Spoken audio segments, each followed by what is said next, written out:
के दिनों में यदि आप एसएससी का पेपर देने की सोच रहे हैं या फिर आप रेलवे ग्रुप डी या रेलवे एनटीपीसी का कोई पेपर आपके टारगेट में है, व्यापम के किसी वन लाइनर वाले एग्जाम की तरफ आप तैयारी कर रहे हैं, हाल फिलहाल में उत्तर प्रदेश एसएससी में कुछ प्रश्न आए जो आपके काम आ सकते हैं, उनको हल करने का प्रयास करेंगे। विषय इसमें भूगोल और जो आपका पॉलिटिकल साइंस है यानी कॉन्स्टिट्यूशन, उसको अपन लेने का प्रयास किए। इतिहास के मैं ऑलरेडी अपलोड कर चुका हूँ, देख लेते हैं जो जो प्रश्न आए। ये एक पाली के है, आगे मैं और अपलोड करता रहूंगा। जिसमें पहला एक सवाल है, निम्नलिखित में से भारतीय मानसून को क्या प्रभावित करता है? क्या वो अल नीनो है, तिब्बत का पठार है, जेट स्ट्रीम है या उपयुक्त सभी या इनमें से कोई नहीं? हम सब जानते हैं अल नीनो का तो गहरा प्रभाव पड़ता है, पेरू के तट से आने वाली वो हवाएं जो प्रभावित करती हैं, जिसके कारण मानसून डिले हो जाता है। तिब्बती पठार दो भागों में शीतलहर जो है वो विभाजित कर देता है, पश्चिमी विक्षोभ को लाने का कारण बनता है। जेट स्ट्रीम बड़ी तेज गति से चलने वाली वो हवाएं जो मानसून को अर्ली ले आते हैं कभी कभार। तो ये तीनों के तीनों उपयुक्त सभी होगा इसका उत्तर। पहला क्वेश्चन उपयुक्त सभी यानी डी उत्तर है। अगले प्रश्न पर आते हैं। भूमिगत चट्टान परतों के लिए प्रयुक्त वो शब्द क्या है जो भूजल का भंडारण करती है और उसका संचरण भी करती है? क्या वो बेसिन है, नदी के किनारे को बोल देते हैं। जल ग्रहण क्षेत्र यानी कैचमेंट एरिया, नदियां जो बांध होते हैं उसके किनारे बढ़ा हुआ एरिया होता है। इसके अलावा आर्टेमिस कुआं या गहरा कुआं होता है जो अक्सर कठोर चट्टानी क्षेत्रों में पाया जाता है, ज्वालामुखी क्षेत्र के आसपास पाया जाता है। अब बच गया जलभृत, यही एकमात्र है जो आपके लिए इसका सही उत्तर बनेगा। अंग्रेजी में इसे एक्वाफायर के नाम से भी जाने जाता है, तो आप उसको इस तरह से भी हो सकता है, ऑप्शन में एक्वाफायर ऐसा कर दे, याद रख सकते हैं इसको। आगे बढ़े, अगले प्रश्न पे आते हैं। अगला पूछा था जल बीज उर्वरक प्रौद्योगिकी का लोकप्रिय नाम क्या है? तो हम सब जानते हैं यार, जल यानी सिंचाई साधन, बीज यानी उन्नत बीज, हाईली यील्ड सीड्स जो थे HYS वाला, और उर्वरक फर्टिलाइजर्स, इसका गंभीर रूप से प्रयोग करना था हमारे हरित क्रांति में। नॉर्मन ई बोरलॉग जो लेकर के आए दुनिया में, और फिर डॉक्टर MS स्वामीनाथन उसे भारत में लेकर के आए, भारत रत्न भी बन गए हैं MS स्वामीनाथन जी। तो वो हरित क्रांति का ही नारा था, जल बीज और उर्वरक। पंजाब और उत्तर प्रदेश में काफी कामयाब रही गेहूं की फसल को लेकर। अगले प्रश्न पर आते हैं।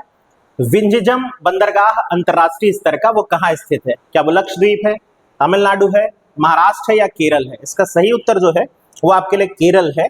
केरल में अभी इस बंदरगाह को विकसित किया जा रहा है और अडानी ग्रुप जो है हाल फिलहाल में इस पर काफी इन्वेस्ट कर रहा है, इसलिए समाचार पत्रों में बना हुआ है, इसलिए ये प्रश्न बना होगा। आई होप तो अपडेट हो गए होंगे। शालीमार बाग कहाँ स्थित है? बड़ा सरल सवाल पूछ दिया है, श्रीनगर में है ये शालीमार बाग। उसमें क्या ही डिटेल करें, आगे बढ़ते हैं। धौलागिरी पर्वत शिखर किस देश में है? क्या वो भूटान है, क्या वो नेपाल है, क्या वो भारत है या बर्मा है? तो देखिए इसका सही जवाब जो है वो नेपाल है। धौलाधर पूछेगा, होता है ये कंफ्यूजन, थोड़ा ध्यान रखेंगे।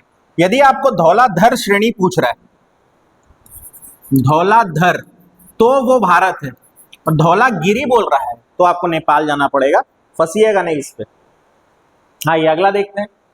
अगला है हमारे पास, जिस देश की जनसंख्या पिरामिड में व्यापक आधार होता है यानी हायर बेस होता है, वहां संभवतः क्या होता है? क्या संतुलित जनसंख्या संरचना? नहीं। क्या उच्च जन्म दर? देखेंगे आगे। वृद्ध जनसंख्या ज्यादा या कम प्रजनन दर? भाई उच्च जन्म दर ज्यादा होगा तो बेस या आधार बड़ा होगा, ये ध्यान रखेंगे। किसी भी देश के लिए, खासतौर पर हमारे जैसे देश में तो बहुत ज्यादा है उच्च जन्म दर। अगला देखते हैं। भारतीय संविधान के अनुच्छेद 170 में कहा गया है कि राज्य विधानसभा में अधिकतम कितने सदस्य हो सकते हैं और न्यूनतम कितने सदस्य हो सकते हैं?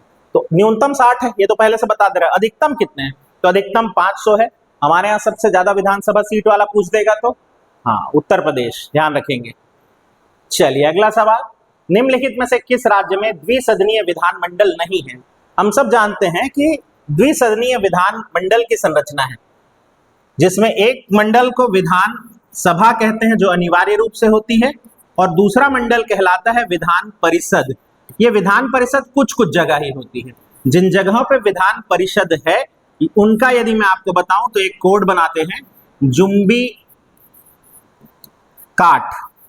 अब इसमें जे तो रह नहीं गया, काहे कि जम्मू कश्मीर अभी राज्य का दर्जा खत्म हो गया है, तो यूपी है, महाराष्ट्र है, बिहार है, कर्नाटका है, आंध्र प्रदेश है, and then we have Telangana state, not Tamil Nadu.